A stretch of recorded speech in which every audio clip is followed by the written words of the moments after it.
మన తొలి వెలుగు ప్రేక్షకులందరికీ నమస్తే. నరేంద్ర మోడీ శాస్త్రాంగ నమస్కారం పెడుతుండే. ఎందుకో మరి ఏమంటుండో, తెలంగాణ చూపు బీజేపీ వైపు అంట. తెలంగాణ చూపు మొత్తం బీజేపీ వైపు ఉందంట. ఓ నరేంద్ర మోడీ గారు, తెలంగాణ చూపు బీజేపీ వైపు లేదు, బీజేపీ చూపే తెలంగాణ వైపు ఉన్నది. అవునా కదా చెప్పురు ప్రజలారా? బీజేపీ చూపే తెలంగాణ వైపున. నార్త్ ఇండియా మొత్తం కొట్టేసినాం, ఇక సౌత్ ఇండియాలో పాడే జాగా దొరకలేదు. ఎట్లా చేసి సౌత్ ఇండియాలో కూడా అధికారం దక్కించుకోవాలని బీజేపీ చూపు తెలంగాణ వైపు ఉంది. కానీ ఈయనేం చెప్తున్నాడే, తెలంగాణనే బీజేపీ వైపు చూస్తుందంట. ఏమెక్కడ చూస్తుంది తెలంగాణ? ఏమెక్కడ చూస్తుంది? నువ్వు సంవత్సరానికి 2 కోట్ల ఉద్యోగాలు ఏమి ఇస్తాయింటివి, అందుకోసం ఇట్లా చూస్తుందా? ఇచ్చినామని చూస్తుందా? లేకపోతే బేటీ బచావో బేటీ పడావో అనే స్కీమ్ తెస్తావు కదా, దానికి ఎంత 450 కోట్లు కేటాయిస్తే 394 కోట్ల రూపాయలు కేవలం అడ్వర్టైజ్మెంట్కే ఖర్చు చేసినందుకు తెలంగాణ చూస్తున్నది మీ కాయి. రైతులకు ఏమైనా కనీసం మద్దతు ధర కల్పించినామని చూస్తున్నది మీ కాయి. ఎవడైనా ప్రభుత్వానికి కట్టినే తప్పు చేస్తే ఇక తప్పు అని చెప్పినందుకు వాళ్ళని అర్బన్ నక్సలైట్లు అన్నందుకు చూస్తున్నది తెలంగాణ మీ వైపు. గద్దర్ని పార్లమెంట్లో పట్టుకొని గద్దరు నక్సలైట్ అని చెప్పినందుకు తెలంగాణ చూస్తున్నది. ఏమెక్కడ చూస్తుంది మరి తెలంగాణ మీ వైపు? మీరే బరాబరుగా తెలంగాణ వైపు చూస్తున్నారు. నల్లడబ్బు తీసుకొస్తా అంటివి, తీసుకొచ్చినవా? కుటుంబానికన్నా పేదోళ్ళకు 15 లక్షల రూపాయలు అకౌంట్లో వేస్తాను, వేసినందుకు చూస్తుంది అనుకుంటున్నావు? వేసినావా మరి 15 లక్షల రూపాయలు? వేసిన అచ్చదిన ఆయగా అంటే సచ్చదిని తీసుకొచ్చినావు, వేసినావా మరి? చేసినావా? అందుకోసం చూస్తున్నా. అది ఏమి లేదు, అటు సైడ్ మొత్తం కొట్టేసినాం, ఇటు సైడ్ అడుగు పెడతానికి జాగా దొరకలేదు. అందుకోసమనే తెలంగాణ మొత్తం అంట బీజేపీ వైపు చూస్తుందంట. బీజేపీ వైపు ఏం చూస్తుంది? ఇప్పుడు కిషన్ రెడ్డి ఉన్నాడు, మళ్ళీ పోతే బండి సంజయ్ ఉన్నాడు, 2 కేంద్ర మినిస్టర్లు ఉన్నారు మా దగ్గర. ఏం చేసిరు, ఏమి ఇప్పుడు ఎలగబెట్టిరని తెలంగాణకు నీ వైపు చూస్తుంది? ఈ తెలంగాణ రాష్ట్రంలో బీజేపీలకు కనీసం అధికారం దక్కించుకోవాలన్న ఆలోచన సోయిగానికి ఏమైనా ఉన్నదా? ఏం పాడని చెప్పు మరి, ఎట్లా చూస్తుంది మీ కాయ మరి? ఇవాళ దేశంలో ఎన్నో కాడ గెలవంగానే అక్కడ అయిపోగానే వెంటనే నెక్స్ట్ తెలంగాణే. ఇవాళ పొద్దుకంగా ఇప్పుడు సర్ది కట్టుకొని బుక్కడు తిని ఏమంటే తెలంగాణ అడుగు పెడుతూనే ఉంటాం. పొద్దుగా సరికల్లా తెలంగాణ రాష్ట్రం మొత్తం మా చేతులకు వస్తుందని మాట్లాడతాం. 4-5 రాష్ట్రాలల్లో కనీసం మెజార్టీ లేకున్నా కానీ అన్నిని మసిపూసి రేగాయలమి అధికారం దక్కించుకోరు. అందుకోసం చూస్తుంది అనుకుంటారా? ఏమెక్కడ చూస్తుంది మరి తెలంగాణ మీ కాయ? అవసరం మీది. ఇది ఉద్యమాల పురిటి గడ్డ. ఇక్కడ ఏదో ఆ పక్క రాష్ట్రాల యూపీలా, పశ్చిమ బెంగాల్లా, లేకపోతే బీహార్లా అక్కడ ఏదో లేనిపోయిన పంచాయతీని పెట్టి అధికారం దక్కించుకున్నట్టు చేద్దామంటే ఈ తెలంగాణ రాష్ట్రంలో గయాన్ని ఏం చెల్లాయి. మీరు కూడా రావాలి, తెలంగాణలో అధికారం రావాలని కోరుకోవాలి, తప్పులేదు. కానీ తెలంగాణ మీ కాయ చూస్తలేదు, మీరే తెలంగాణ కాయ చూస్తున్నారన్న సంగతి చెప్పే ఉపాయం చేయరు. తెలంగాణ ప్రజలు ఇక్కడ కనిపించేదంతా. ఎవరైనా నిజం మాట్లాడితే వాళ్ళని అర్బన్ నక్సలైట్ అంటిదే. ఎంత అది ఎన్ఐఏ ఏదో ఉండే కాదు ఎక్కడ బాగా ముచ్చట. ఎన్ఐఏ ఇంటర్వ్యూ చేసిన పాపానికి 450 మంది ఛానళ్లకు నోటీసులు ఇప్పించారు. అలా మా ఛానల్ కూడా ఉన్నది. అంటే ఎవడన్నా నిజం మాట్లాడితే వాళ్ళకు నోటీస్ ఇవ్వాలి, వాళ్ళ నోరు కట్టేయాలి. ఇదే కదా మీరు చేసే పని. ఇంకా ఏం చేసిరని మరి చెప్పురిగా. తెలంగాణ మీకా ఏం చూస్తుంది? 8 మంది ఎంపీలు వింటిరి, ఉన్నారా లేరా?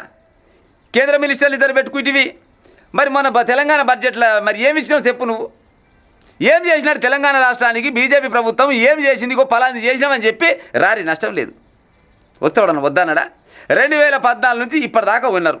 మరి ఏమేం చేసారో లెక్కలు తీసి చెప్పురి. ఏం చేస్తారు? పక్క రాష్ట్రమైన ఆంధ్రప్రదేశ్ కానీ అంతో ఇంత ఇస్తారు, కానీ తెలంగాణ రాష్ట్రానికి ఏమిచ్చి పాటు చేసిరని చెప్పుకుంటారు. తెలంగాణ చూస్తుందని. ఎంతసేపటికి కులాల మధ్యలో మతాల మధ్యలో పంచాలు పెట్టాలని చూస్తారు తప్పితే ఇంకేమైనా చేసింది పాడైందా? ఏం చేసి పాడేది చెప్పు మీరు? చెప్తాడు ఇవాళ, ఓ తెలంగాణ రాష్ట్రాన్ని మొత్తం నేను సస్యశ్యామలం చేస్తా, దేశం మొత్తం సస్యశ్యామలం చేసినావు, దేశం మొత్తం చేసినామని తెలంగాణ రాష్ట్రానికి వచ్చి సాష్టాంగ నమస్కారం పెట్టి ఇదో సెంటిమెంట్. ఇక సెంటిమెంట్ తప్పితే ఇప్పుడు తెలంగాణ రాష్ట్రంలో రైతులకు ఒడ్లు కొనుగోలు చేస్తలేరని అక్కడక్కడ చాలా మంది అంటారు. మరి వాటి పైన మీరు ఏం నిర్ణయం తీసుకోరు? ఏమన్నా ధర్నాలు కానీ రస్తరోగాలు కానీ చేస్తురా? చెయ్యరు. ఈ తెలంగాణ రాష్ట్రంలో ఉన్న బీజేపీలు మొత్తం ఈ లీడర్లు అంతా కాంగ్రెస్ వాళ్ళకు, బీఆర్ఎస్ వాళ్ళకు మంచి సోపతి వీళ్ళంతా పొద్దుదాకా తిట్టుకుంటారు. పొద్దుగా పోయి ఒక గుడిసెలో కూర్చొని డిచ్చ కొట్టుకొని మంచిగా నీకో పెగ్గు నాకో పెగ్గు అని మనకు వచ్చిన కెరేమని చెప్పురి. ఎన్నో దేశం మొత్తంలో ఉంది బీజేపీ గవర్నమెంట్. తెలంగాణలో వస్తే ఎంత రాకుంటే ఎంత, మా కమిషన్లు మాకు వస్తే చాలు, మా పనులు మాకు వస్తే చాలు, మా పనులు అయితే చాలు అనే ఆలోచనలో మీ లీడర్లు ఉన్నారు. ఇక మళ్ళీ గీడనంట తెలంగాణ రాష్ట్రం మొత్తం అంట ఇలా వైపు చూస్తుందంట. పక్కా చూస్తలేదు. ఏమైనా బీజేపీ ప్రభుత్వమే తెలంగాణకాయ చూస్తుంది. మాకు సందు దొరుకుతలేదు, ఎట్లా చేసి తెలంగాణ ఒకటికి వచ్చేసి అంటే ఇక అయిపోతుంది. ఇక ఇన్ని చిన్న మొత్తం కలిస్తే దేశం మొత్తం ఇక అదేంది బీజేపీ పువ్వుడు తీసుకుంటే అయిపోద్ది అన్నట్టు ఆలోచన ఉన్నది. అంతే తప్పితే అంతకంటే మించింది ఏం చేసింది చెప్పు ప్రజలారా? ఏం చేసింది? అధికారం రావాలంటే సారా ఒప్పుకోలేదు. మన కరీంనగర్లో ఏం జరిగింది? కర్రలు పట్టుకొని కవాతు చేస్తున్నారు. కర్రలు పట్టుకొని వీధి రౌడీల కంటే అధ్వానంగా కొట్లాడుతున్నారు. కొట్లాడలేదా?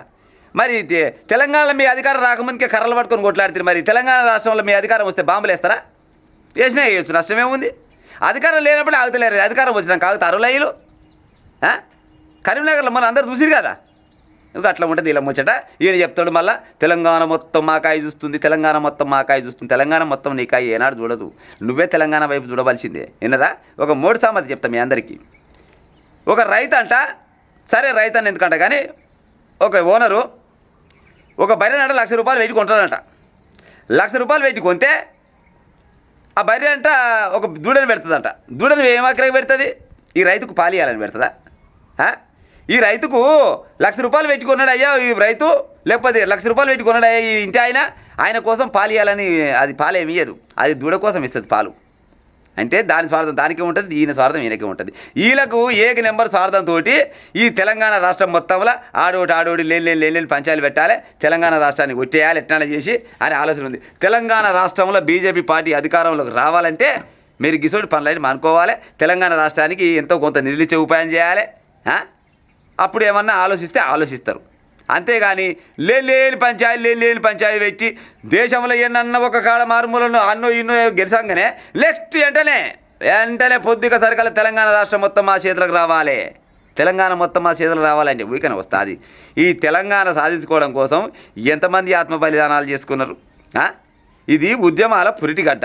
ఇక్కడ జరంత ఏమంటారు, ఒక రకంగా ఆలోచిస్తారు. నిజంగా ఏ పార్టీ అయితే బాగుంటుంది అట్లానే నేను కాంగ్రెస్ పార్టీ వచ్చింది ఎలగబెడతాను చెప్తలేను, తెలంగాణలో బీఆర్ఎస్ పార్టీ వచ్చి ఎలగబెట్టింది అని 10 ఏళ్ళు ఎలగబెడతాను కూడా నేను చెప్తలేను. వాళ్ళు నా మేనమావలు కాదు, నువ్వేమో నా మేనమావ కాదు. కానీ జనాలకు న్యాయం చేస్తాడు కావాలి. కానీ మీరు తెలంగాణ రాష్ట్రానికి 2014 నుంచి ఇప్పటిదాకా ఏమేం చేసినావు లెక్కలు చూపించి మేము గిన్ని చేసినాం, రైతులకు చేసినాం, చదువుకుంటోళ్ళకి చేసినాం, పేదోళ్ళకి చేసినాం, నల్ల డబ్బు గుంజుకొచ్చినాం, లేకపోతే 15 లక్షల రూపాయలు వేసినాం, ఇవన్నీ చెప్పుకుంటే నిజంగానే చేసిండు కానీ అనుకుంటారు. వీళ్ళు ఏం చేసిరు చెప్పురి?